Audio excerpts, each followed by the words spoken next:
Histoire vraie de trahison. Au mariage de son ex-fiancé, ce qu'elle a fait a choqué.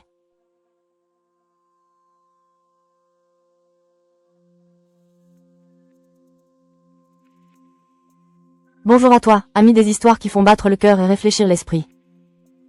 L'histoire que je vais te conter aujourd'hui est celle d'un homme qui voulait donner une leçon, sans savoir que l'univers s'apprêtait à lui en donner une bien plus grande. Avant de commencer, si tu penses qu'il ne faut jamais juger un livre à sa couverture, je t'invite à t'abonner, à activer la cloche, et à laisser un pouce bleu pour que la flamme de nos récits ne s'éteigne jamais. Merci. On dit que l'or peut acheter un trône, mais pas la noblesse de celui qui s'y assied.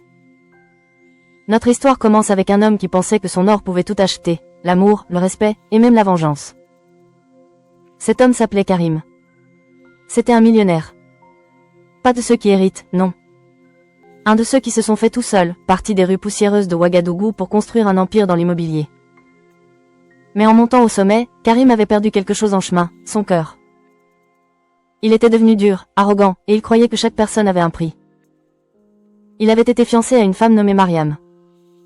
Une femme belle, issue d'une grande famille, qui aimait plus le reflet de l'or de Karim dans ses yeux que l'homme lui-même. Elle l'a quitté.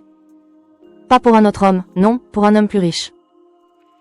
Un vieil industriel dont la fortune faisait passer celle de Karim pour de l'argent de poche.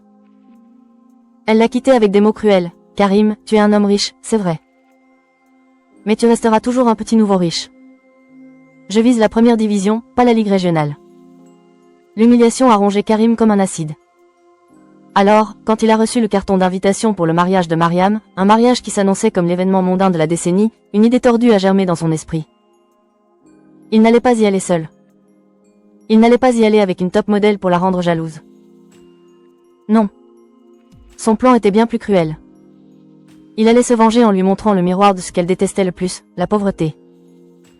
Il est monté dans sa voiture de sport et a sillonné les rues de la ville. Il cherchait. Il cherchait le visage de la misère la plus absolue. Et il l'a trouvée, assise sous le pont de l'échangeur. C'était une jeune femme, peut-être 25 ans, mais la rue lui en avait déjà volé 10 de plus. Ses vêtements étaient en lambeaux, ses cheveux emmêlés, son regard vide. Elle ne mendiait même pas. Elle était juste là, invisible au milieu du chaos de la ville. Karim a arrêté sa voiture.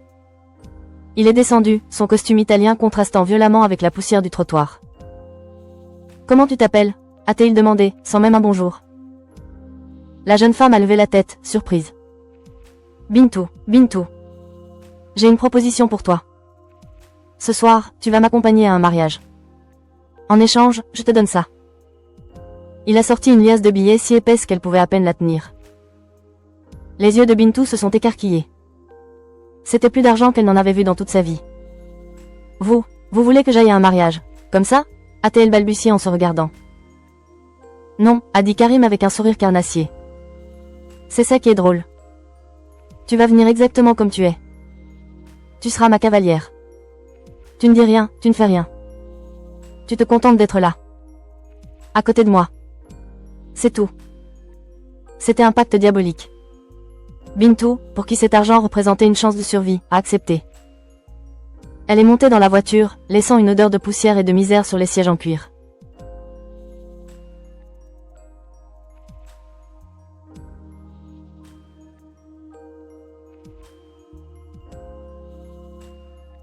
Je fais une pause ici. L'acte de Karim est d'une cruauté sans nom. Utiliser un être humain comme une arme, comme un symbole. Dis-moi dans les commentaires, qu'est-ce que cet acte t'inspire? De la colère? De la pitié? Les deux? Ton ressenti est le cœur de cette histoire. Continuons. Le soir venu, ils sont arrivés devant la somptueuse villa où se tenait le mariage. Quand Karim est sorti de sa voiture, suivi de Bintou dans ses haillons, un silence de mort est tombé sur le parterre d'invités. Les murmures ont commencé, comme un essaim d'abeilles en colère. Qui était cette femme?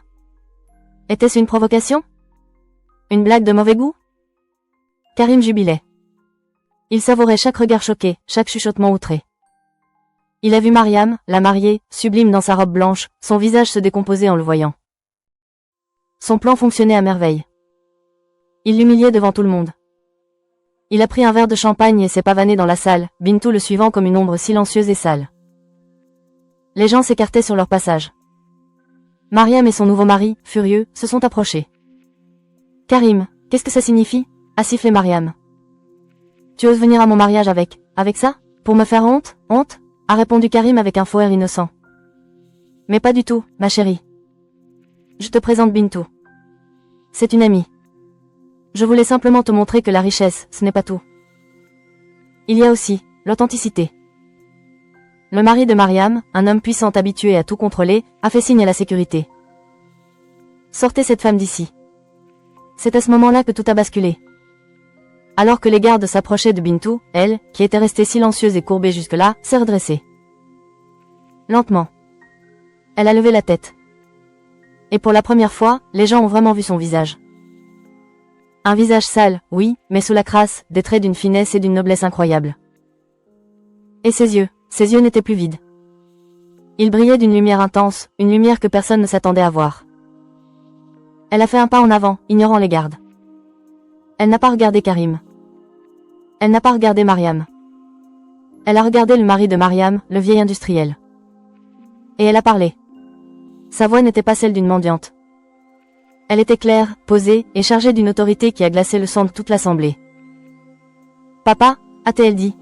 « C'est comme ça que tu traites ta propre fille ?» Un silence. Un silence si total qu'on aurait pu entendre un cil tomber. Le vieil industriel est devenu blême. Il a reculé d'un pas, comme s'il avait vu un fantôme. « Bintou » a-t-il murmuré, sa voix tremblante. « Ce n'est pas possible. » Et là, devant une centaine d'invités médusés, la vérité a éclaté. Bintou était bien la fille de l'industriel. Sa première fille. Née d'une union de jeunesse avec une femme qu'il avait abandonnée. Pendant des années, il avait subvenu à leurs besoins, de loin. Mais Bintou était une artiste dans l'âme, une rebelle. Elle avait refusé la vie dorée que son père lui proposait, elle avait refusé d'entrer dans son moule.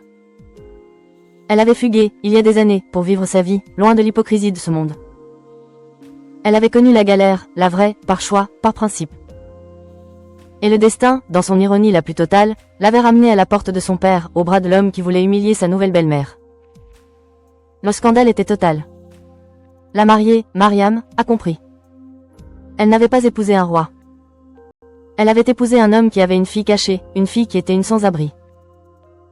Toute sa construction sociale, tout son plan, venait de s'effondrer en direct.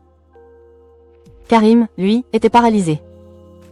Son plan de vengeance venait de se retourner contre lui de la manière la plus spectaculaire qui soit. Il voulait utiliser une pauvre fille pour faire honte à son par exemple. Mais cette pauvre fille était l'héritière cachée de l'homme le plus riche de la salle. Il n'était pas le maître du jeu. Il n'était qu'un pion ridicule dans une histoire bien plus grande que lui. Bintou a regardé son père. Puis elle a regardé Karim, pour la première fois. Il n'y avait pas de colère dans ses yeux. Juste une immense pitié. Tu vois, Karim, a-t-elle dit calmement, tu voulais m'utiliser pour montrer qu'elle était obsédée par l'argent. Mais la seule personne ici qui est obsédée par l'argent, au point d'utiliser un être humain comme un objet, c'est toi. Elle a sorti la liasse de billets de sa poche. Elle l'a jeté aux pieds de Karim. Je n'ai pas besoin de ton argent sale. Puis, elle s'est tournée vers l'assemblée. Je vous demande pardon de m'être présentée ainsi. Mais parfois, il faut se salir les mains pour révéler la pourriture qui se cache sous les tapis persans. Sur ce, je vous souhaite une bonne soirée. Et elle a tourné les talons.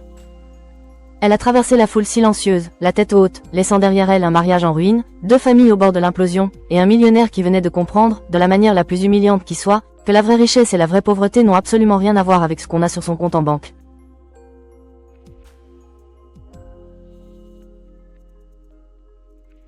L'histoire de Bintou et Karim est un conte puissant. Il nous rappelle que chaque visage que nous croisons dans la rue porte une histoire que nous ignorons. Il nous rappelle que mépriser les plus petits, c'est prendre le risque de mépriser un roi ou une reine déguisée. La plus grande des richesses, c'est la dignité. Et elle ne s'achète pas. Elle se gagne. Si ce conte moderne t'a fait vibrer, si tu crois que le destin a un sens de l'humour incroyable et juste, alors rejoins notre chaîne YouTube. Abonne-toi pour que la sagesse de nos histoires continue de voyager.